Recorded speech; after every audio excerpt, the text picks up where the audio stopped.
was just given a journal from Scotland from the mid-1700s. Oh. All right, very, very cool, in Perthshire. And it was all the business transactions that this person had. And what's interesting, in the business transactions, it lists the town and the villages of the business transactions, and you can map on the radius where they were. So you can begin to see what was the range of this person's business, what was the social network. Think about it. You can almost, if you work it, you can create the equivalent of the MySpace or Facebook of the 19th century and map out those social interactions. And with that, social interactions, it's how you meet your spouse.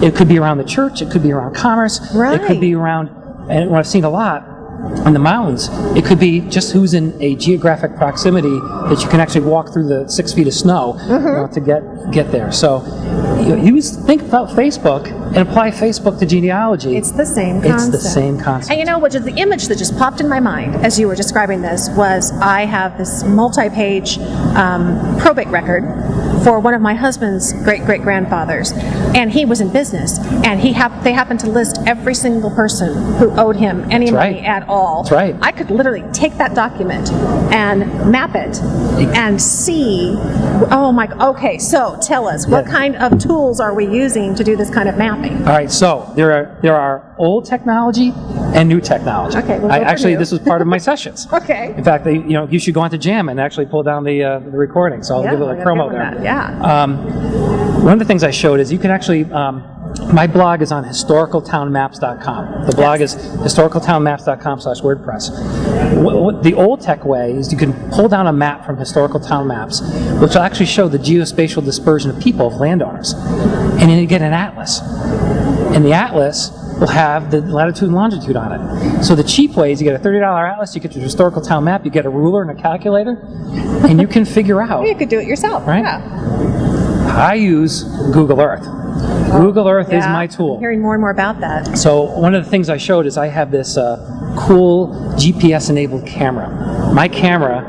I have been hearing about this. It knows where you're at when you're taking the picture. It's tagging the photograph. It's tagging the photograph, latitude and longitude, and using panoramio.com, I actually can take a picture of a headstone or a house, and then automatically uploads to Google Earth.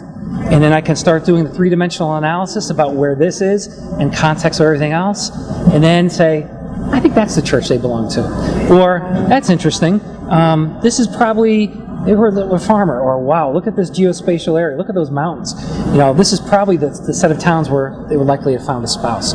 So the combination of your old tech and new tech, you can do some amazing things. Microsoft Virtual Earth, another great geospatial tool for genealogy.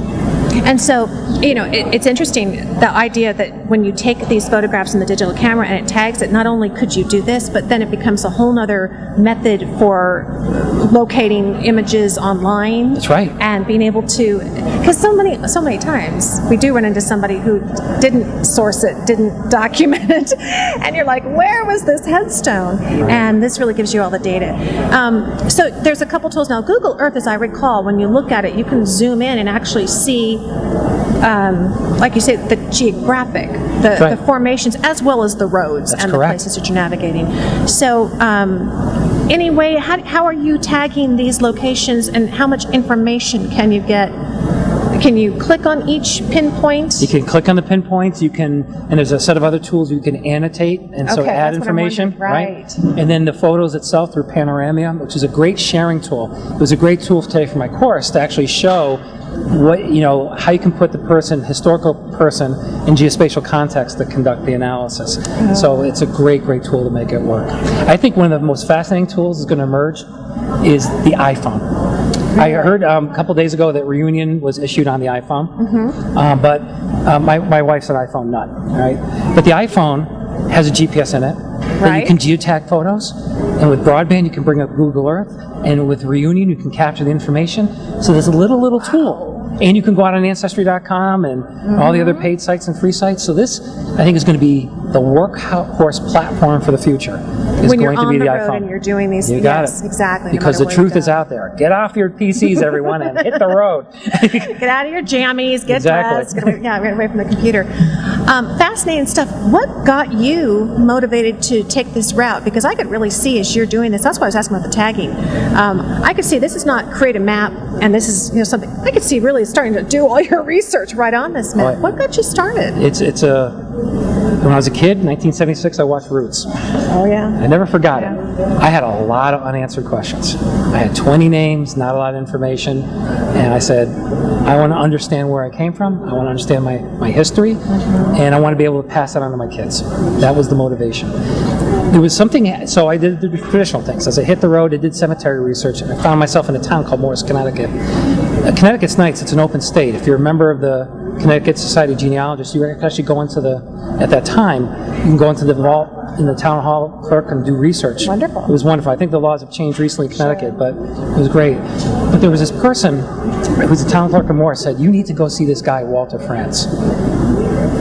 He's a historian. So I called him up, he invited me to his home. He's deceased now. And I told him the story of my family. He goes, oh, I know your family. And what he had done, this guy was amazing. He had hand-drawn maps.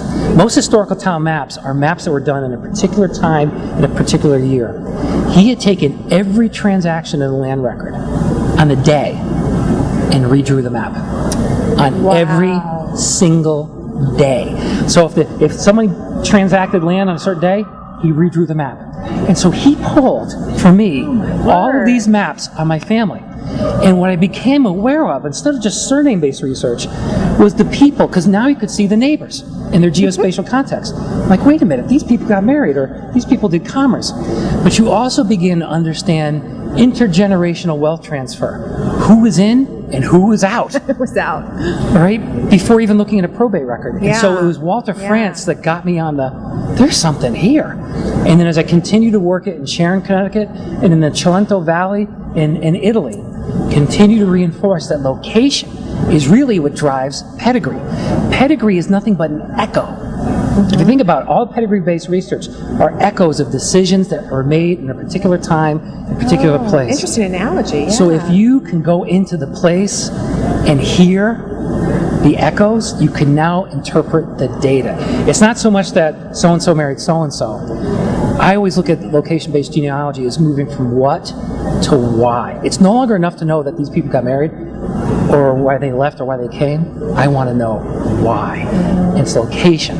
It could be because of religious freedom. It could be because of religious intolerance. It could be because of economic opportunity. It could be because of family strife. But when you go, you can find out. The truth is out there. And if you understand the concepts of humans as the creatures of habit, humans as gravitating towards that road of least resistance. That's right. Do I take the down road, or I take the one that I climb the mountain? Then you have the why questions. Well, then why? Why was that the road of least resistance? You know, why was that the habit that they formed? Right. And it all plays together. And it's culture, and it's religion, and it's economics, it's social status. It's all of those things. It's the whole picture. Right. And it's interesting. Then you begin to realize that you're an echo. You're an echo of decisions that were made 300 and 400 years ago, and their decisions, and those artifacts, the vital records, are really just capturing sort of a moment in time, the information. So that's why, again, I like location genealogy, because you can put yourselves in context, in history and time, in the interaction within a small community, and you begin to hear the echoes. The echo of the town bell. The echo of the town bell. Bernie, this is fascinating stuff. Thank you so much for sharing it with the audience, and we'll have the links to your website. Tell us your blog again. It's historical. The site is Historical Town Maps, and the blog is historicaltownmaps.com/WordPress. And I write about location-based genealogy every week. I thought I was going to do this as a ha-ha, and now every week I've got something new, so plenty of material. Go visit him. He's got plenty of material. Thanks so much, Bernie. Thank you so much for having me. Take care.